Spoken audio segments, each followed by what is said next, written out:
Kia ora and welcome to Life in Lockdown. I'm Bo Runga, and with me this evening, we're having evening drinks. Oops, we're having evening drinks.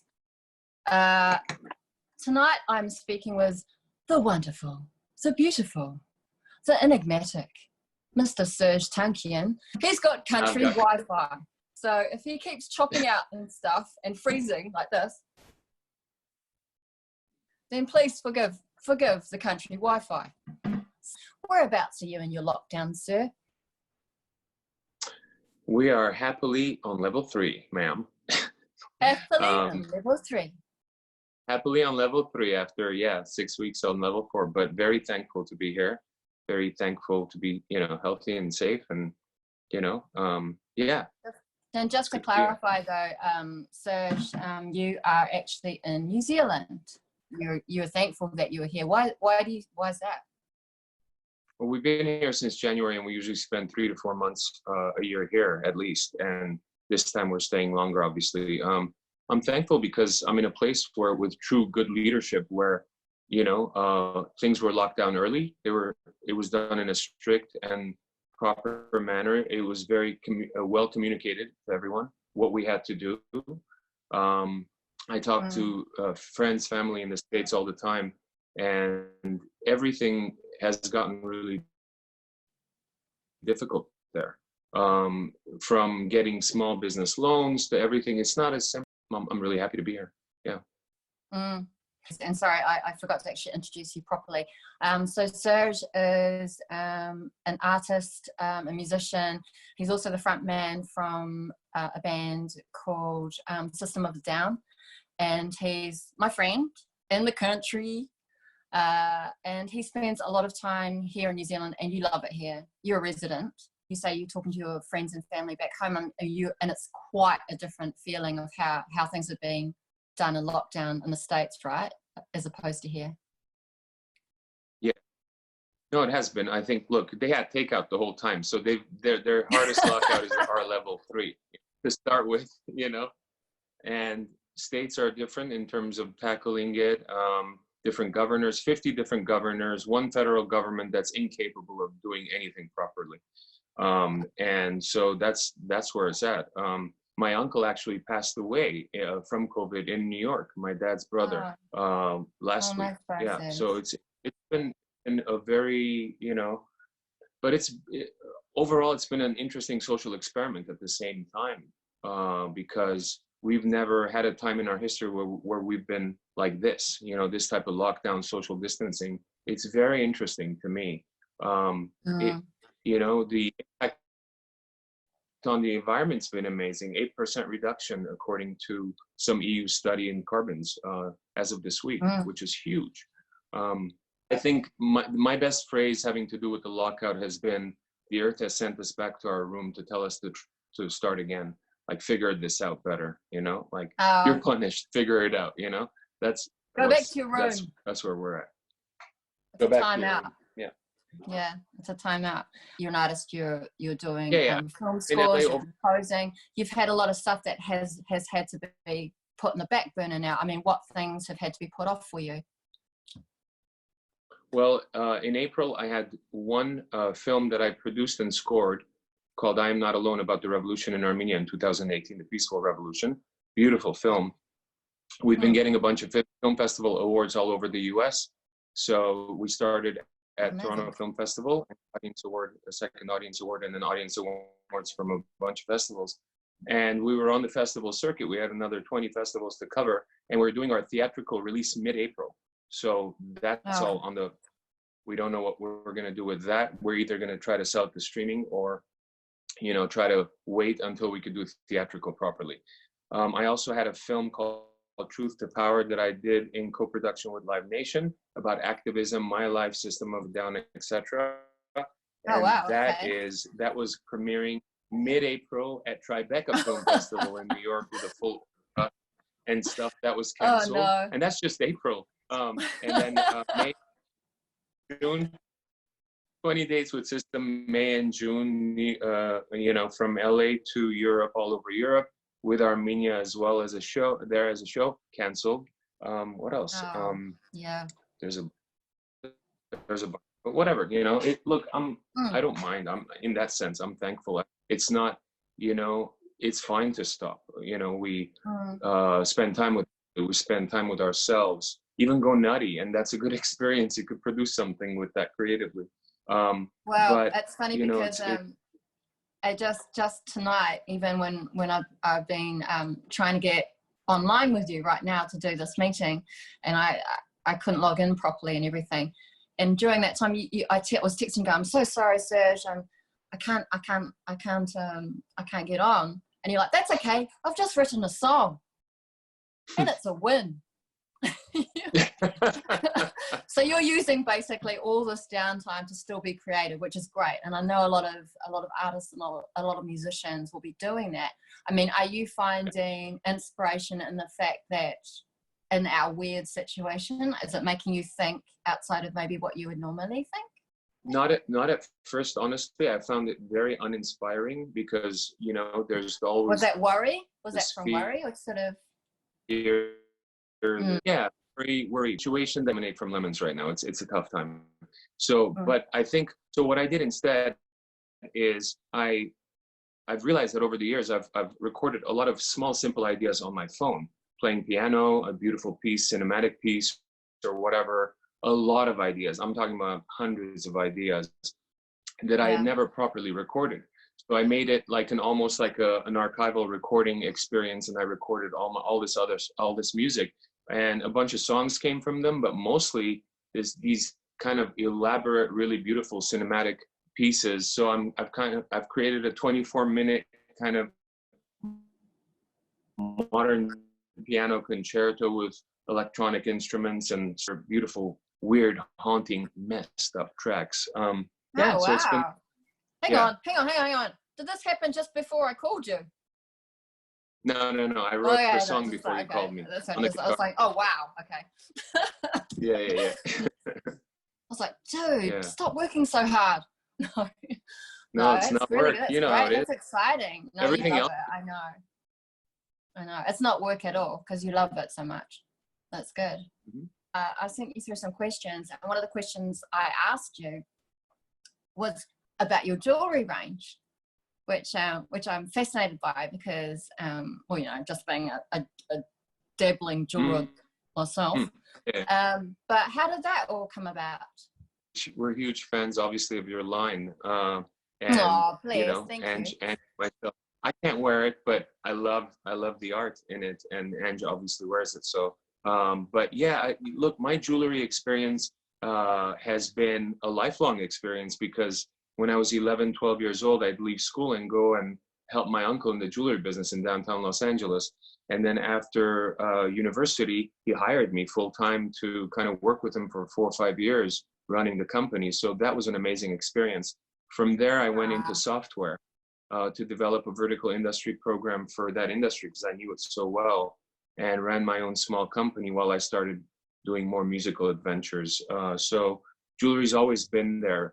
So when we decided that we wanted to add jewelry to our line of, you know, merch and so many different things, art, etc., I went back to my uncle, and he's got a beautiful retail store in Beverly Hills, California. We sat down, he designed a few pieces with me, and we just started there. Cool. And yeah, it was more about working with him again. It's like coming back on itself, really, isn't it? It's like something that you were involved with, and you come back and you're like, about working with him again in a different capacity. Nice. So that was cool. That was, one of your eyes, one of the eyes. Oh yeah. I'll swap it. We'll swap you. I'm recording this, so yeah. Of course you are. Yeah, this is a visual contract. I asked you actually back in the day, like, right, I mean, if you can remember, it's been a little while now. When was the first time that you realized that you guys were taking off? Of System of a Down, in terms of work, the work side of System of a Down was basically the first few years just play, and build an audience with our first record. That was a very live and kind of, you know, heavy record. And so we developed, we did all the Ozfests in the US. We played, you know, everywhere, including Big Day Out, as far as I remember, on our first record. Yeah. And it just created a huge kind of you know, a core following, you know, Yeah. radically core following. And that's like, if you're building something, that is a good foundation, because then when you have radio singles, when you have kind of the development further of that base, you still have that, you know, really core base to base it on, rather than just hit radio at first, and then if the single works, the single doesn't. Our singles always work because, you know, have always worked, I should say, because the base is there and it's grown, you know. It's pretty cool. That's it's a really sound. cool. It's become, if there was one moment where I realized that, it was when we were about to release our second record, Toxicity, and we had planned an outdoor free show as a record release event, and we were expecting 3,000 to 4,000 people, because it was outside in an empty parking space and stuff. And we had so many people, they closed down the streets, and fire marshal came in and said we can't play. And then all hell went loose, and we ended up with a small LA riot, you know, before our record. Okay, you're one of those bands. One of those bands. Wow. It sounds like a compliment to the band, but it's actually a horrible, fearful event to go through for anyone, to have to, you know, because, you know, it's like, you want to go out there and perform. They're not allowing you to perform. And we were ready to get arrested to go up there and perform because people were waiting. But we also didn't want to get sued. And it was really fucked up. It was really fucked up and stressful, because they blame us for not showing up. And, you know, anyway, I've had a number of those things happen from there to 9/11, and the things that I've wrote. Understanding Oil is a statement I made online on September 13. And in my whole life, I've been an activist before becoming an artist, and that activist kind of, you know, things started to materialize around me that required that kind of, you know, side of me more, as much as the music side. So it's been interesting. And I know you're scoring music a lot now, you're composing and everything, but how do you fit in everything else? Is you know, truly a pleasure, the time that I have to actually paint, and all my paintings are musically scored, so they are my way of representing my music that I haven't released in other forms, with other than vinyl or other physical stuff. They're kind of connected to painting. There, each painting is a movie to me, whether it's music, art, design, whatever you do that's creative, it lends itself to each other. Yeah. And people connect with it as well. It's like another connection with people, and that's like the best thing. You said we built our fan base touring, which you've just touched on, and you said made it. Only Italian gangsters make it. Only Italian gangsters make it. Only Italian. Very good.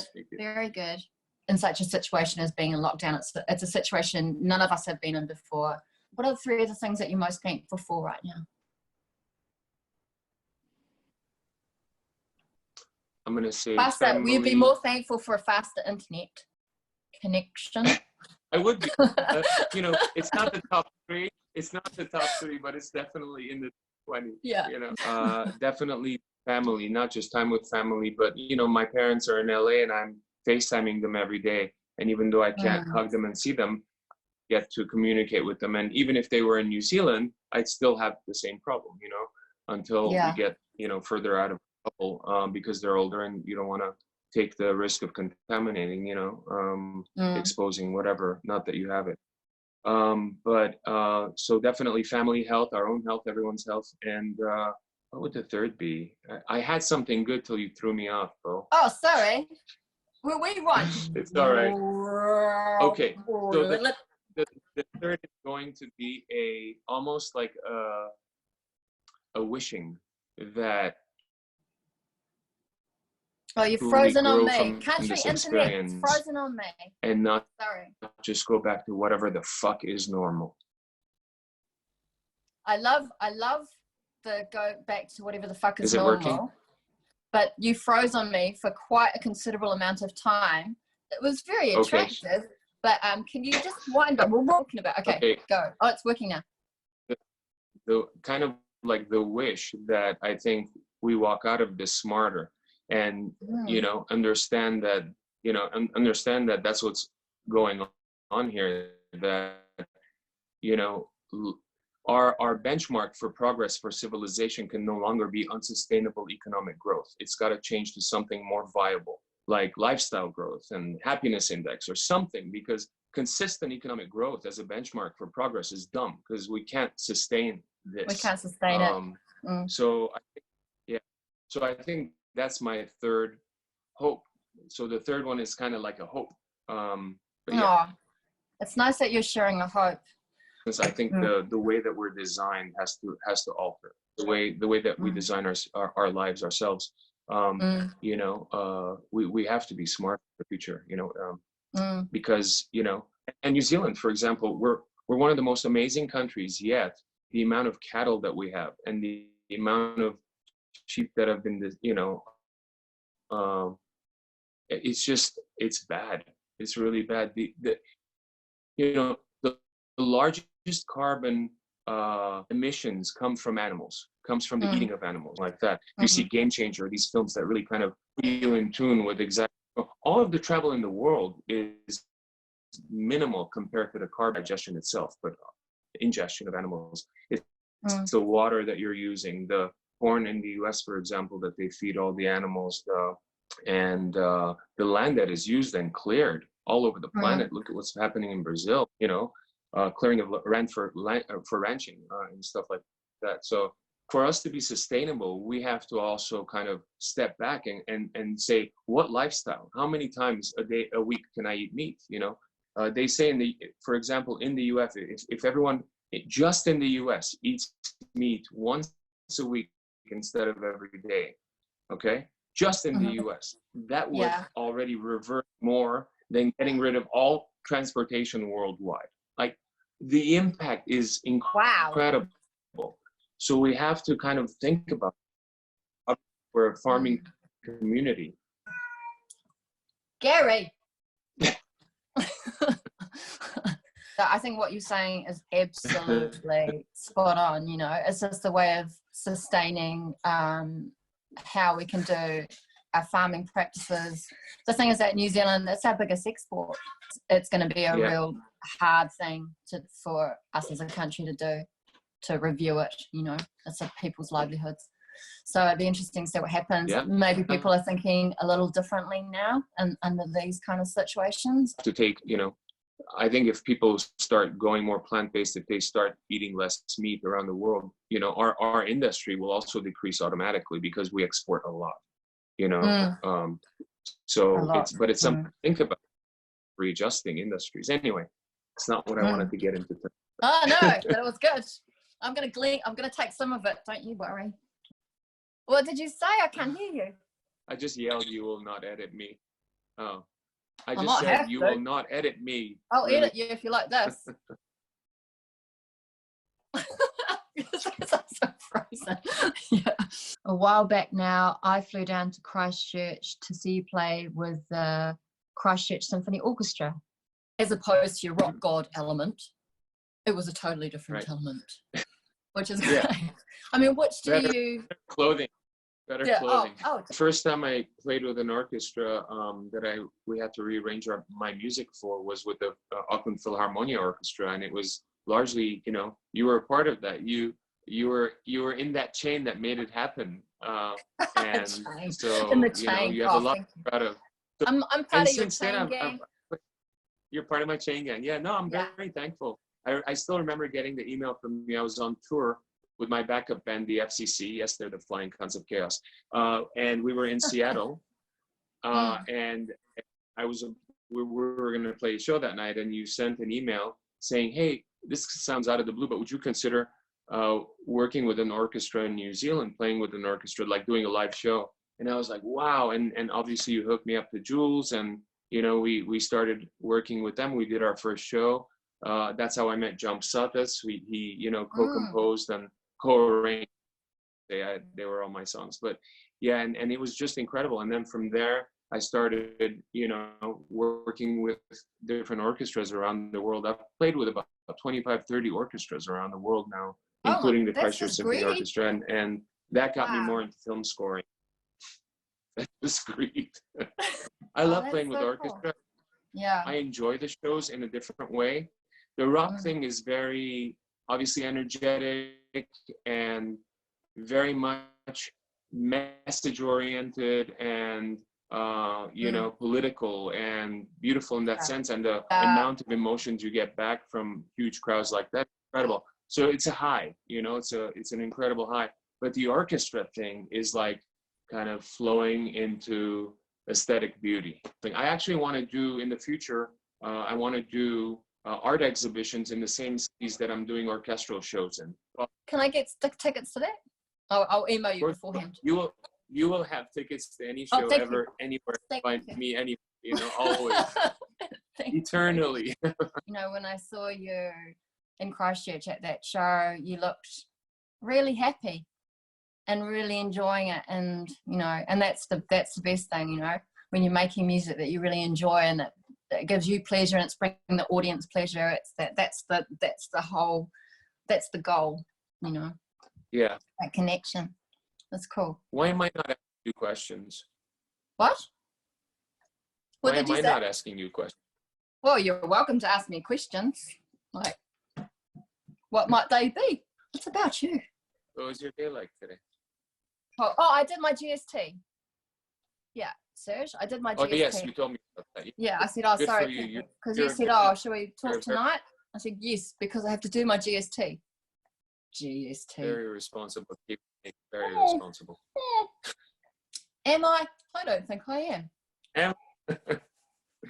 No, not really. I'm just kind of I'm giving you like some love, that's all, but not really. Oh, thank you, but not really. Yeah. Thank you. Thank you very much, Serj, for your time this evening. I'll let you go so you get high a little more on music, of course. and I'll talk to you soon. Of course. And thank you for your time. Look forward to it. Well, yeah. Thank you. Bye. Ciao.